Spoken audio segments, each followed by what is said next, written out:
Hello दोस्तों। स्वागत है आप सभी का मेरे यूट्यूब चैनल द संजय में। दोस्तों, आज जो नई सीरीज से बात कर रहे हैं, हम बात कर रहे हैं संप्रेषण के प्रकार से। संप्रेषण के प्रकार में हम बात करेंगे दो प्रकार के, शाब्दिक संप्रेषण और अशाब्दिक संप्रेषण। शाब्दिक संप्रेषण को दो प्रकार से बांटा गया, मौखिक और लिखित। जहां पर शब्दों और अक्षरों का प्रयोग किया जाता है वो कौन सा संप्रेषण कहलाता है?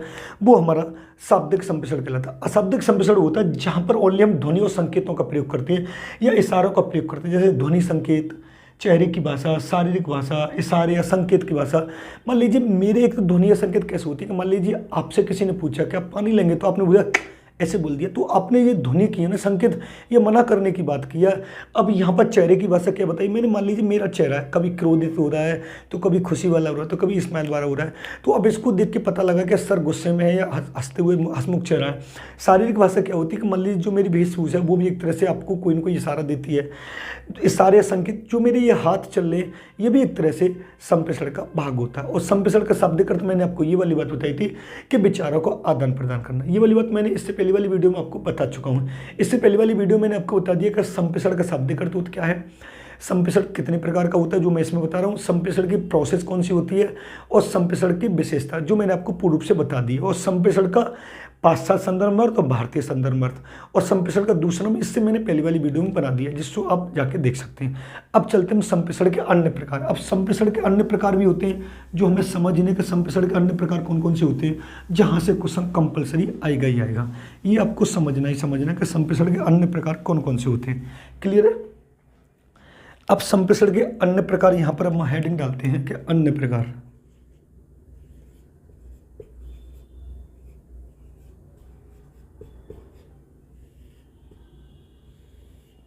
अब अन्य प्रकार हेडिंग डालने के बाद सबसे पहले जो हम पढ़ेंगे वो पढ़ेंगे मेटा संप्रेषण। पहला कौन सा आएगा हमारा? मेटा संप्रेषण। इसके बाद दूसरा जो दोस्तों हमारा आएगा वो आएगा काइनेसिक्स संप्रेषण।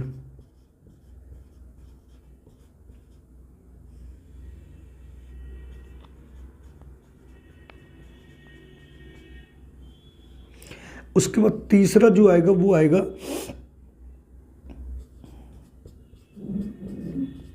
पैरालिंग्विस्टिक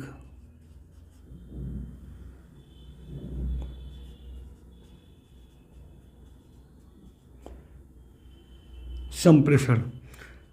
उसके बाद आएगा हमारा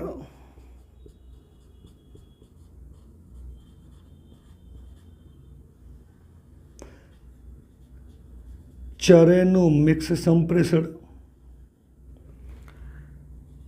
उसके बाद हमारा आएगा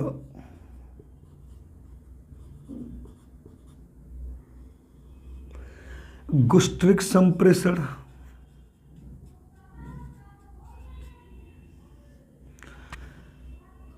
उसके बाद हमारा आएगा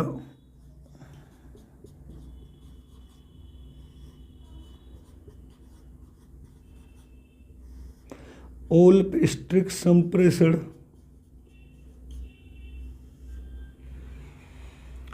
उसके बाद हमारा आएगा ऑब्जेक्टिव संप्रेषण।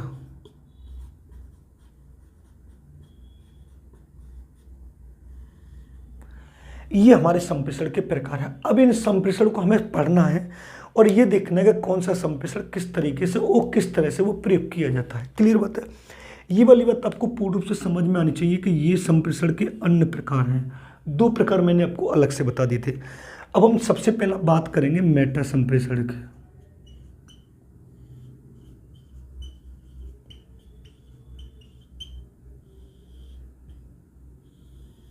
देखो ये क्या होता है, इसमें हमें समझना है।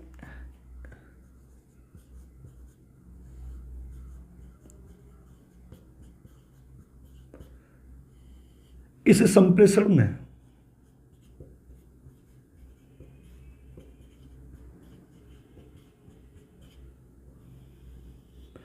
संदेशकर्ता की बात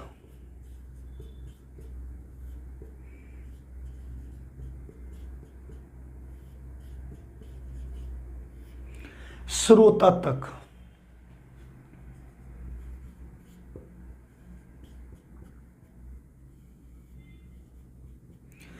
पहुंचते पहुंचते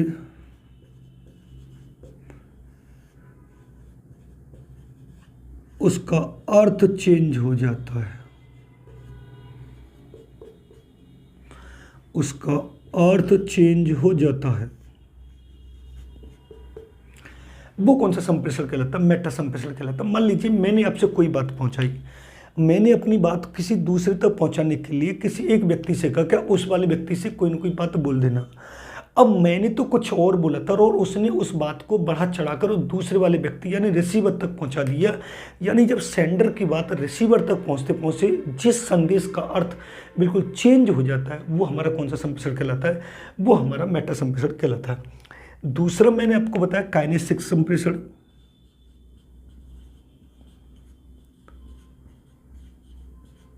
काइनेसिक संप्रेषण देखो आपको इसमें क्या बताना, इस संप्रेषण में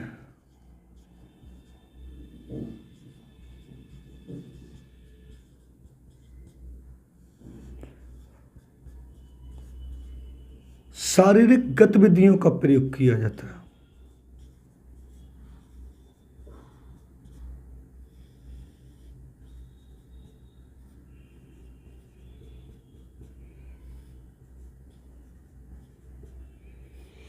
शारीरिक गतिविधियों का प्रयोग किया जाता है। अब शारीरिक गतिविधियों का प्रयोग कैसे किया जाएगा वो यहां पर देखते हैं। जैसे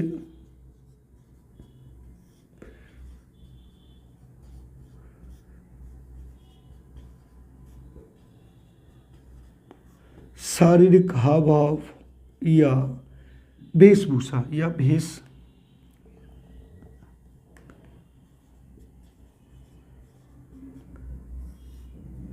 यानी ऐसा संप्रेषण जिसमें हम अपने शारीरिक गतिविधियों का प्रयोग करते हैं। जैसे मेरे ये हाथ चलते हैं ना आपको समझाते समय, तो इसमें मैं शारीरिक गतिविधियों का प्रयोग कर रहा हूँ। तो इसका मतलब मैं किस संप्रेषण का प्रयोग कर रहा हूँ?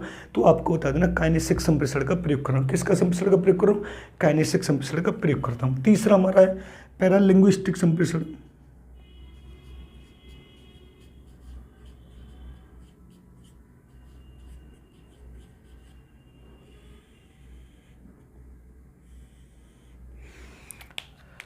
देखो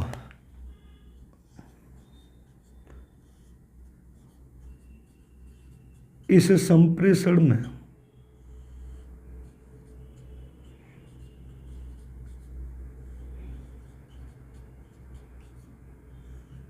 स्वर और शब्द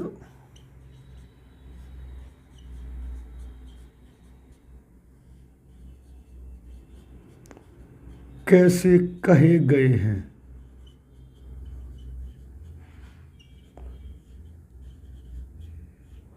आदि का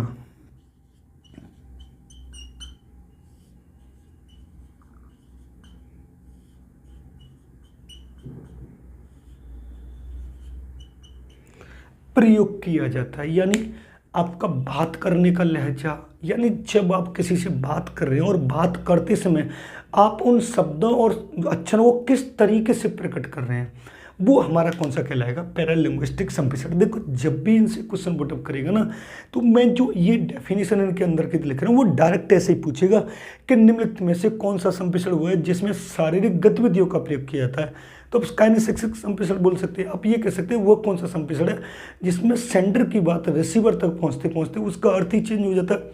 अब बता दें मेटा संप्रेषण वो कौन सा संप्रेषण जिसमें स्वर शब्द किस तरीके से कहे गए इनका प्रयोग किया, पैरालिंग्विस्टिक संप्रेषण कहलाता है। ये ऐसा कोई डाउट वाली बात नहीं, आपको अच्छे से समझ में आ जाएगा। उसके बाद आपसे पूछेगा चरैनोमिक से संप्रेषण।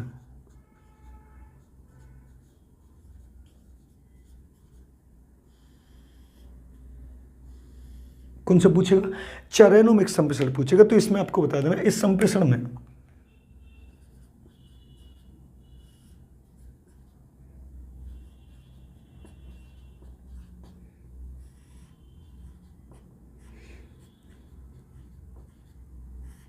समय का प्रयोग किया जाता है।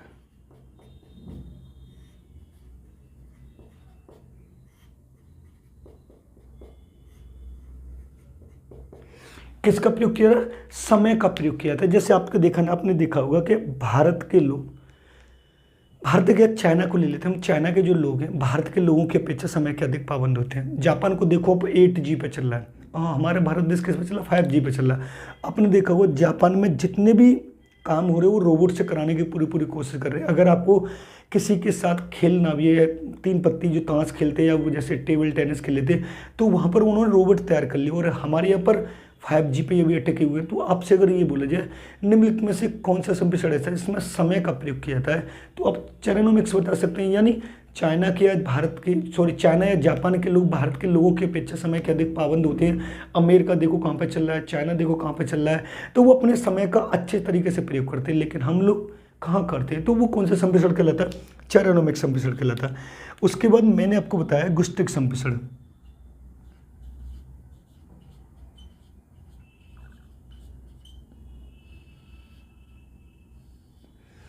अब देखो इसमें क्या होता है, आपको इसमें होता है इस संप्रेषण में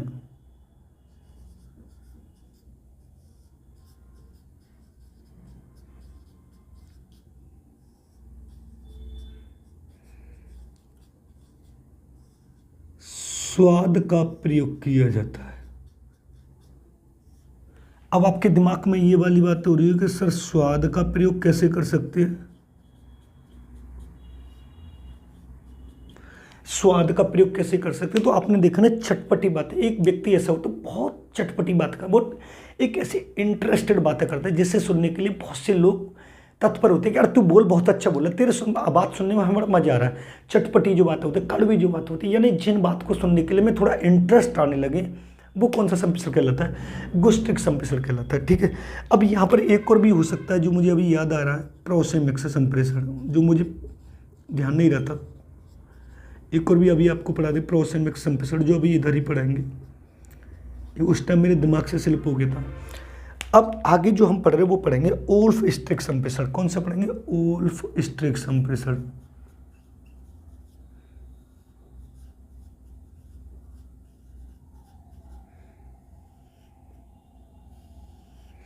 देखो इसको समझना है,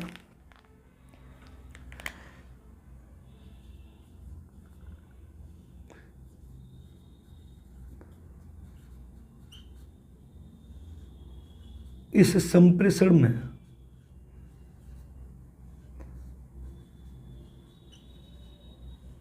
गंध और महक का प्रयोग किया जाता है।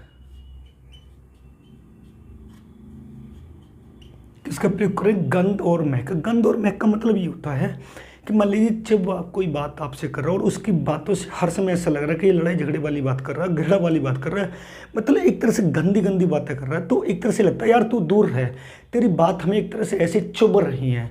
तो जिन बातों से, जिन विचारों से हमें घृणा होने लगती है, जिनसे हम दूर हटना चाहते हैं, वो कौन सा संप्रेषण कहलाता है, ओल्फ, यानी गंध और महक। कुछ बातें यार तेरी बात एकदम ऐसे लग रही है जैसे तेरे बात करते समय ना फूल झड़ रहे हैं, गुलाब का फूल जो झड़ता है ऐसे बात झड़ रही है। लेकिन वर्तमान में ऐसा नहीं, वर्तमान में तो लोग ऐसे सोते अपने काम के लिए, अपना काम बनवाने के लिए आप लोगों से प्यारी प्यारी मीठी मीठी बातें करेंगे। अब मीठी मीठी बातें करेंगे तो कौन सा होगा, गुस्टिक संप्रेषण होगा ना, मीठी छुरी आपने सुना होगा। तो आजकल के लोगों से आप बच के रहिएगा। आजकल के लोग संप्रेषण करते समय आपसे बहुत प्यार से बात करेंगे तब तक जब तक उनका काम आपसे निकल ना जाए। जैसे ही उनका काम निकलेगा वो आपको जस्ट आपकी औकात दिखा देंगे कि आपकी औकात क्या है, हमारी तेरी औकात ही क्या है, तू कर भी क्या सकता है। तो जिस टाइम वो आपसे मीठी मीठी बातें कर रहा है उस टाइम कौन सा संप्रेषण, गुस्ट्रिक था, बड़ा प्यारी प्यारी बातें कर रहा था, गुड़ जैसी मीठी, मतलब एक तरह से शहद से भी मीठी। और जैसे ही उसका काम निकल गया तो फिर उसने बता दिया कि तेरी औकात क्या है। तो वो गंध और महक, गंध आने लगती है कि बिल्कुल एक तरह से ऐसा लगे कि यार तेरी बातों से ऐसा लग रहा है कि यार बिल्कुल हट जा, बिल्कुल छोड़ दे। तो वो कौन सा संप्रेषण होता है, आपको समझ लेना है। वो जब मैं इतना बता रहा हूँ ना, ये सारा एक न एक शब्द वो जरूर देगा, ठीक है। अब उसके बाद आता है हमारा ऑब्जेक्टिव संप्रेषण। कौन सा आता है हमारा, ऑब्जेक्टिव